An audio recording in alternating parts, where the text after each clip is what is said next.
When you gotta go, you gotta go. You know that feeling, right? It's called the bladder. Now, a Lyft driver urinated in container while behind the wheel.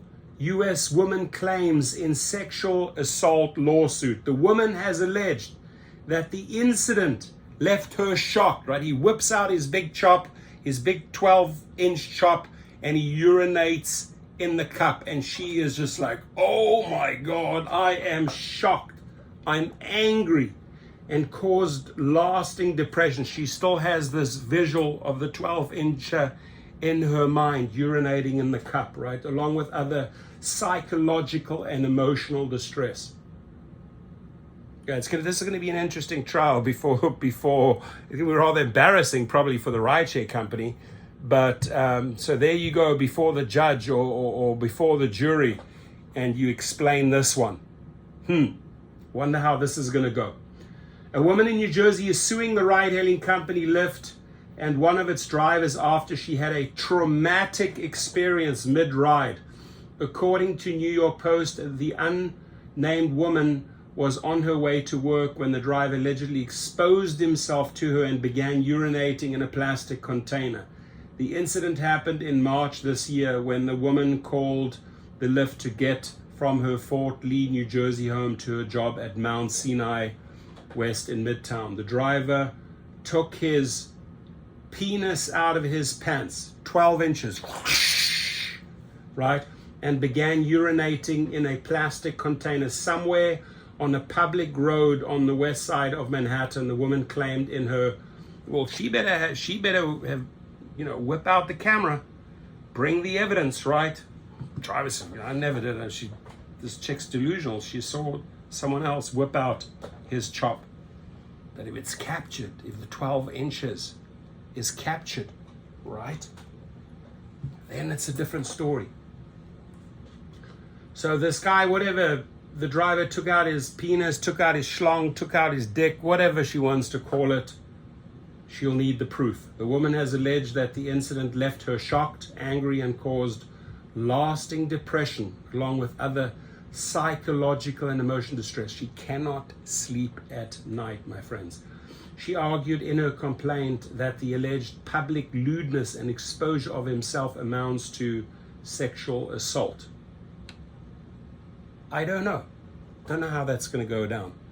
The guy's like, okay, should I piss in my pants or piss on the seat? Or do I try and pull a quick stunt here and hope I don't get caught? She also added that the driver, identified as Lewis, had the apparent ability to cause imminent harmful, offensive bodily contact through the lewd act. In court documents, she described the behavior as so outrageous, shocking, abhorrent, and despicable that it exceeded the bounds of decency. Look, this was not a smart move, but lady, understand one thing. I think the driver should actually sue Uber and Lyft, right?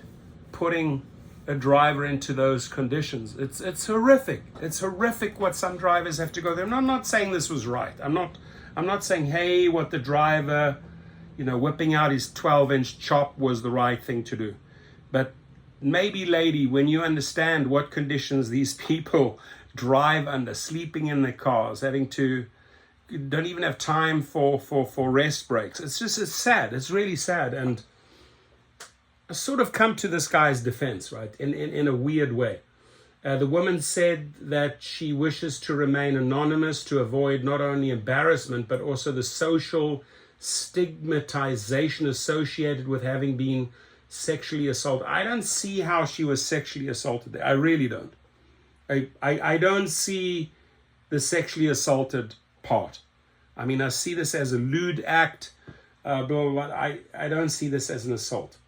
In 2021, the San Francisco-based company released its community safety report. These incidents happened despite Lyft screening its drivers for criminal offenses and driving infractions prior to being hired. The company also utilizes a third-party firm to conduct further background checks. I don't think the background check is going to show man has 12-inch penis. I really don't. But hey, a little bit of humor here.